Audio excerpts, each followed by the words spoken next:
Hii ni taarifa ya habari mubashara kabisa kutoka mbinguni, na mimi ni mtangazaji wako Malaika wa Zamu. Habari za kidunia.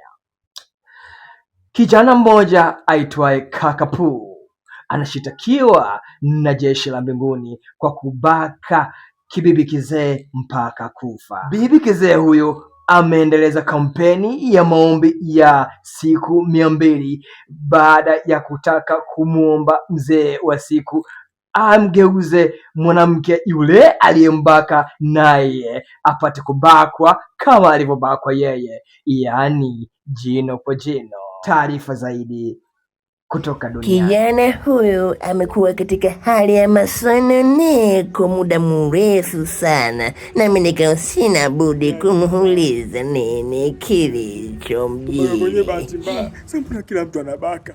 Mimi kubaka mara moja tu ndo wananigeuza kuwa mwanamke. Mungu mimi anisamehe tu. Mimi Mungu atanionea tu bure. Kubaka kwenye nimebaka mara moja tu. Mara moja? Eti mimi ndo nigeuze kuwa mwanamke na mimi nibakwe.